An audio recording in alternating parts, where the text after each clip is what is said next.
Graça e paz, eu sou a mestra Kelly Freitas, da EBGET, Escola Bíblica Getsemane, e hoje é um domingo especial, domingo, Dia das Mães. E eu quero felicitar a todas as mães de Getsemane e aquelas que estão me assistindo pelo Dia das Mães. Quero felicitar as mães biológicas, aquelas que tiveram filhos nascidos dos seus ventres.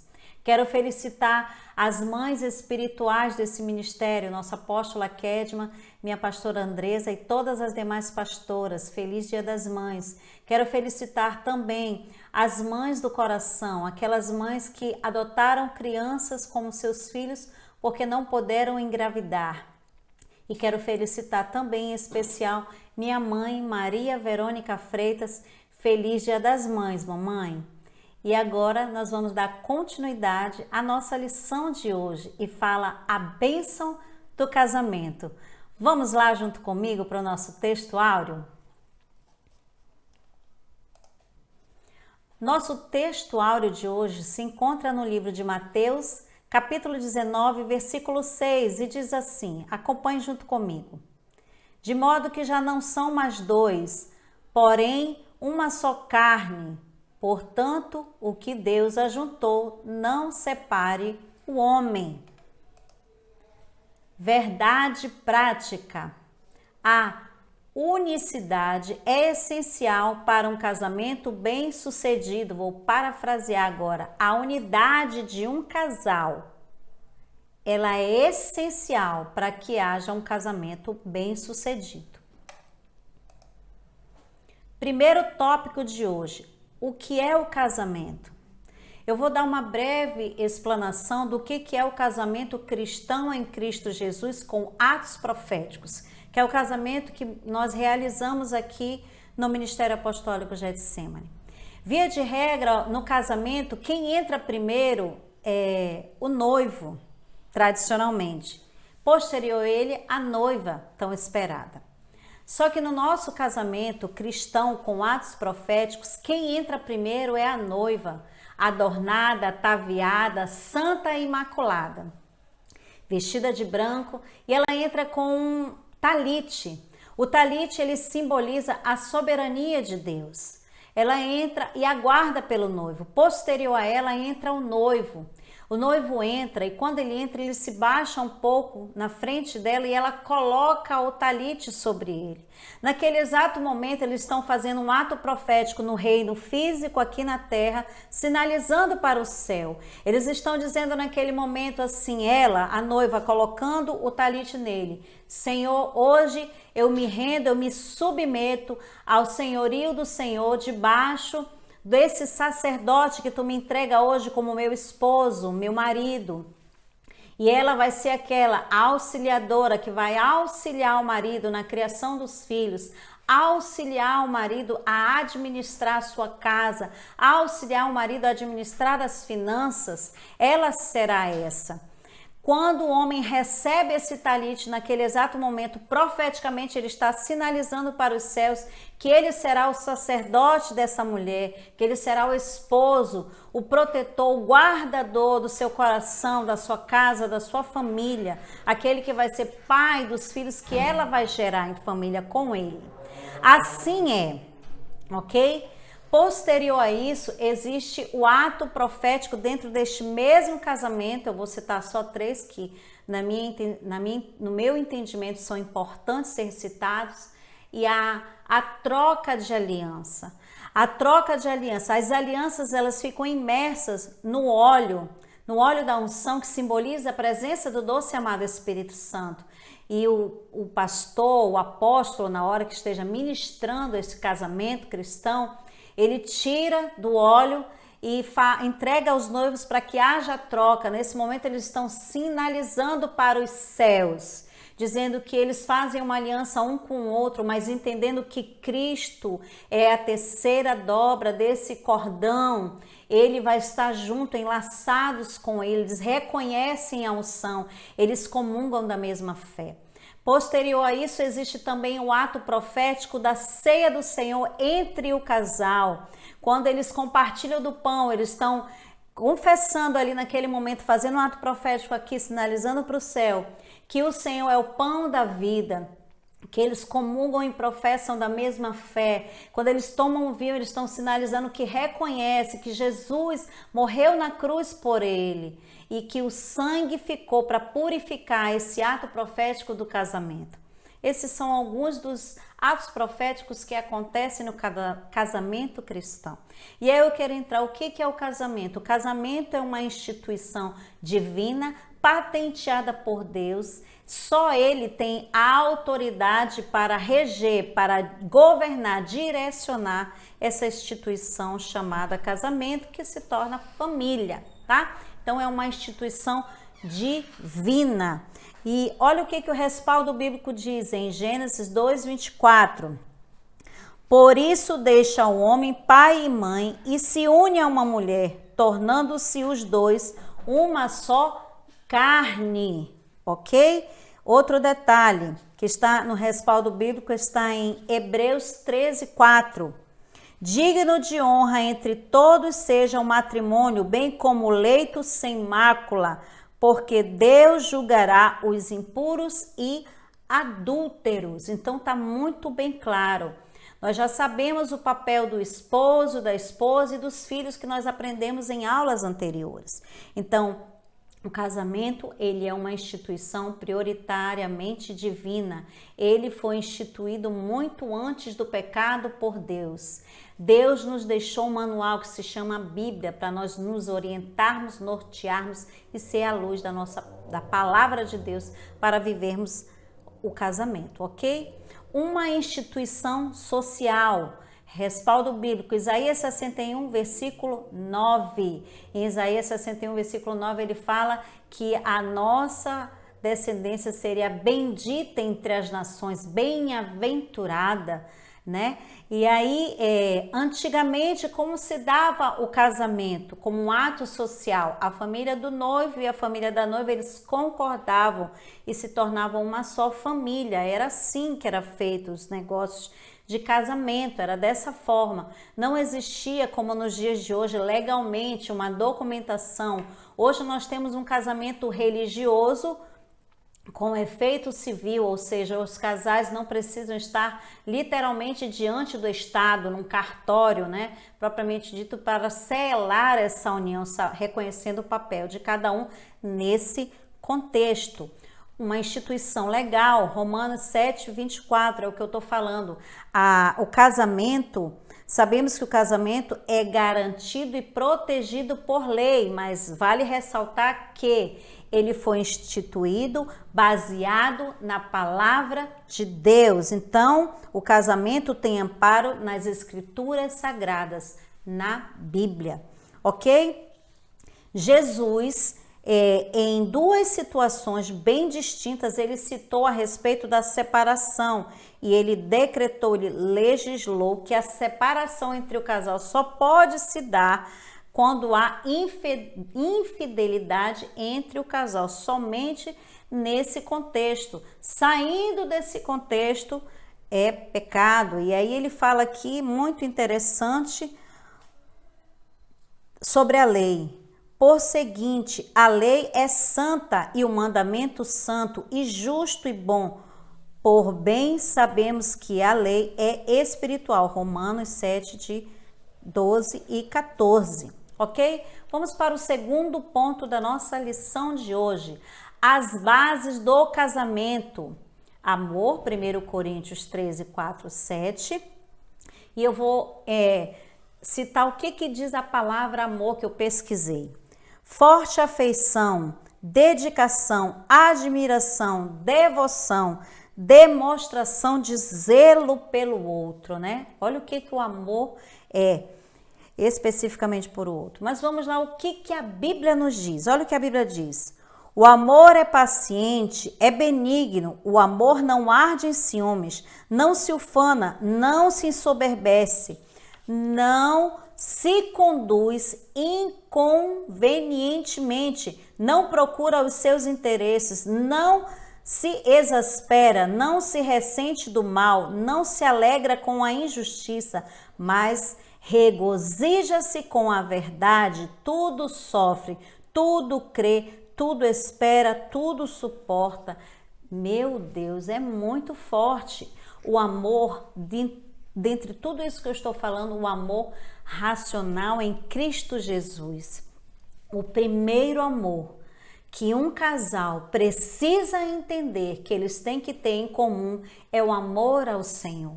Se ambos, primeiramente, amar ao Senhor mais do que tudo, mais do que sua própria força, consecutivamente, ambos se amarão. Isso vai acontecer naturalmente, porque Deus, ele é amor, e quem não ama o outro, não ama a Deus, é o que a palavra nos diz. Aí você me diz assim, mas como é possível viver hoje esse amor? Hoje é impossível para aqueles que não reconhecem o Senhor como seu suficiente e único Salvador, que não reconhece Deus como dono dessa instituição. É por isso que eu comecei falando do casamento cristão em Cristo Jesus com atos proféticos. Esse casal que se casa sendo crente em Cristo Jesus, ele reconhece que eles fazem esse ato profético, eles reconhecem a autoridade divina sobre a vida deles, eles entendem isso. Então, é assim, vamos lá. Aí olha como é que tem que ser o amor do marido pela esposa. Maridos, amei vossas mulheres como também Cristo amou a igreja e se entregou por ela. Tá? Aí ele diz assim, assim também maridos devem amar a sua mulher como ao próprio corpo. Olha aí o cuidado que Deus teve de colocar toda essa palavra para embasar tudo isso que eu estou falando agora. A mulher que é tratada assim, certamente será submissa e claramente amará o seu esposo, assim como a igreja ama Cristo e a ele se submete. Efésios 5, 24. Então, deixa eu falar uma coisa para você aqui. Eu falei só para o homem, mas deixa eu falar, mulher também, isso fica uma dica para você. Ame, respeite o outro. A gente está falando aqui amar, respeito, confiança. Eu entendo que é para os dois, não é só para um, ok? O respeito, o que fala o respeito? Respeito, consideração, reverência, estima, obediência e acatamento. Respaldo bíblico está em 1 Pedro 4:8. Diz assim, ó, a maior expressão de respeito é a fidelidade. Dentro da fidelidade, eu entendo que está o amor, o respeito e a confiança para com o outro. Ninguém se casa com uma pessoa inimiga, só se casa com alguém que é um amigo, uma pessoa que você... É por isso que um casal precisa se conhecer antes. A questão do conhecer antes, do conversar, não se envolver emocionalmente é muito importante. Mas hoje não é isso que se ensina. Se ensina que tem que primeiro ir para o vamos ver, para ver se vai dar certo. É por isso que tem muitas pessoas frustradas com o casamento, porque elas começam por onde não deveria, de forma errada. Elas não trilham o caminho correto. Mas dentro do Ministério Apostólico Getsemane, nós somos ensinados pelos nossos apóstolos Marcos e Kedma a trilhar o caminho da santidade enquanto cristão em Cristo Jesus, enquanto estão compromissados, se conhecendo para se dar futuramente no casamento. 3. Confiança. 1 João 4,18. E olha o que diz a confiança. Sinceridade, lealdade, segurança e intimidade. Que forte isso, né? Confiança não se adquire, se conquista. Ninguém entra em um relacionamento com uma outra pessoa se não confiar nela. Mas existem pessoas que a questão do amor, falando também um pouquinho do amor. O amor não é só dizer o eu te amo, ele vai muito além de sentimento, ele tem que ter ações. E a confiança e o respeito são ações do verdadeiro amor, do amor que entende que precisa guardar o outro, que precisa se guardar, daqueles que se dão em casamento. O esposo entende que se ele ferir a esposa, ele está ferindo ele mesmo, e a esposa entende que se ela ferir ele, está ferindo ela também. A confiança. Aqueles que são inseguros, eu estou falando agora de ciúmes, aqueles que são inseguros, via de regra, são pessoas que elas são muito imaturas, infantis, ou são pessoas que elas já praticaram a traição. Então elas acham que todos são iguais a ela e ela está sempre de pé atrás. Mas a palavra de Deus, ela não nos remete a isso. Ela diz que o amor não existe no medo. Antes, o perfeito amor lança fora todo medo. Ora, o medo produz tormento. Logo, aquele que teme não é aperfeiçoado no amor. Então, o amor, ele perpassa por essa circunstância, ele supera isso, né? Mas realmente é difícil você viver com uma pessoa que ela diz que te ama, mas não tem ações que ama. Ela diz que te respeita, mas quando está o maior nível de respeito, não é na presença do outro, mas sim é na ausência do outro, né? O confiar naquilo que o outro fala. Então, nós precisamos entender bem esse contexto. Talvez você esteja dizendo assim, agora eu já estou casado, casada, eu não amo, eu não confio, eu não respeito. Isso tudo pode ser mudado. Pague um preço de oração, de jejum pelo seu casamento, porque o Senhor, Ele é mestre em restaurar e em transformar lares, vidas e famílias. Amém? Vamos para o nosso terceiro e último ponto. Propósitos do casamento. Ponto 1. Companheirismo mútuo. Está em Gênesis, o respaldo bíblico, capítulo 18, versículo 17. Ora, o objetivo do companheirismo do casamento é o companheirismo. Duas pessoas que se deram em casamento e elas se completam, porque o Senhor criou o homem e a mulher para se completarem e se atraírem mutuamente naturalmente, ou seja, somente de uma união legal instituída por Deus entre um homem e uma mulher é que dá para que haja esse companheirismo, essa fidelidade, essa lealdade, esse amor, esse respeito e essa confiança. O companheirismo também perpassa pela intimidade física e emocional, sexual, cumplicidade de intenções, de projetos, de comunhão, interação e compartilhamento de ideias. Eles podem até discordar, mas no final eles comungam de um mesmo propósito, ok? 2.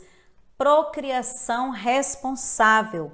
O lar é o ambiente ideal para gerar e criar filhos com amor, responsabilidade sob a bênção de Deus. Então, filhos são bênção de Deus. A fertilidade é a bênção de Deus. Os filhos são frutos da fertilidade que o Senhor entrega a um casal que se dá em casamento, ok? Os filhos, eles se tornam credores desse amor, desse cuidado, desse zelo e desse respeito. Filhos que vivem por princípios bíblicos, que os pais ensinam os princípios bíblicos. Via de regra, eles almejam ter um casamento, serem felizes como seus pais são. 3. Cuidado dos filhos. As crianças no lar são complementação do casamento. Então, as crianças vêm para somar, complementar, acrescentar e multiplicar e dar continuidade a todo o ensino que você ensinou seus filhos. Então, você tem ensinado seus filhos mediante a palavra de Deus. Então, você pode ter certeza. Quando a Bíblia fala que nós geramos frutos do nosso fruto, significa dizer que um homem e uma mulher, que eles se casam e eles vivem pelos princípios bíblicos, eles geram filhos dentro dos princípios bíblicos. Esses filhos serão os frutos que darão outros frutos, ou seja, eles vão replicar, reproduzir todo aquele ensino, aquele cuidado, aquele zelo, amor, respeito e confiança que eles aprenderam dentro do casamento do pai e da mãe, de um casamento dito cristão. Estou falando de casamento cristão em Cristo Jesus. Há outros tipos de casamento que são anomalias, abominação pela parte de Deus. Eu estou falando de algo bíblico aqui, ok? É no lar cristão, mediante o ensino da palavra de Deus, o exemplo dos pais, que tem caráter, por poder formar todo esse caráter e aprimorar nos seus filhos, ok? Então, o propósito de Deus não é somente que os filhos sejam gerados, mas que eles sejam educados nos caminhos, nos estatutos e juízos do Senhor e repliquem isso para a próxima geração, para a sua posteridade. Vamos para a nossa aplicação pessoal de hoje. Aplicação pessoal. O casamento deve ser encarado como uma bênção que encerra em grande compromisso diante de Deus e da sociedade. Deve representar a união de duas pessoas que se amam, se respeitam e confiam uma na outra. E isso deve resultar em bênção para os filhos, para a sociedade e em louvor a Deus. Agora eu vou abrir uma aspa para aqueles que querem se casar, que são crentes em Cristo Jesus, estão se preparando nesse tempo. Muitas pessoas talvez tenham marcado o casamento agora e não pode por conta da pandemia. Não prime pelo ato social, mas prime pelo princípio da palavra. Ou seja, prime pelos atos proféticos que serão feitos, pelos mandamentos e estatutos que serão feitos no dia do ato profético do casamento. Esse é um tempo que Deus está lhe dando a oportunidade de você conhecer esse seu cônjuge, o homem e a mulher, que eles se conhecer, se verdadeiramente é o relacionamento que Deus quer. Esse é o momento de ter conversas inteligentes, de saber o que cada um quer, sonhos e projetos e alinhá-los. Ora, deixa eu falar uma coisa, nenhum dos dois vão pensar igual, vão ser iguais, senão isso não seria perfeito. Mas a perfeição é pensar juntos para dar certo. Então hoje eu quero orar por você, caro aluno, e quero te abençoar. Você que é casado, que você aprendeu tudo que nós falamos aqui, eu creio que chegou a revelação para você. Pratique isso dentro da sua casa, dentro do seu lar com seus filhos. E quero orar também por você que está se preparando para casar, para que Deus te dê unção, para que tudo aquilo que você tem aprendido aqui a respeito de família, de casamento, você pratique e leve para a sua posteridade. Vamos orar? Pai, no nome de Jesus, eu te apresento agora cada aluno, cada pessoa que está nos assistindo agora, Senhor. A aula de hoje fala da bênção do casamento e é verdade, Senhor, o casamento é uma bênção, pois é uma instituição que foi instituída por Ti, que foi criada, zelada até hoje, Senhor.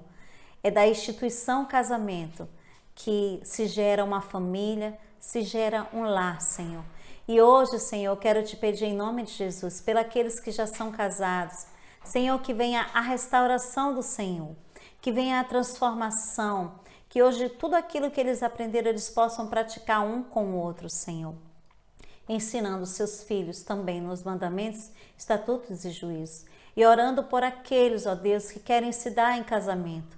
Dá direção, confirma, Senhor, e que eles tenham conversas inteligentes, que se entendam, que se amem, que se respeitem e que confiem um no outro. Desde já, Senhor, eu te agradeço por cada aluno, cada mestre, cada membro, discípulo de Getsemane que está assistindo. Eu te peço, Senhor, no nome de Jesus. Hoje é o Dia das Mães. Abençoa todas as mães do Ministério Apostólico Getsemane e abençoa tantas quantas estão nos assistindo agora com o teu shalom, o shalom Adonai. Graça e paz e até o próximo domingo. Se Deus quiser, estaremos aqui novamente. Deus abençoe você e sua família preciosa. Shalom.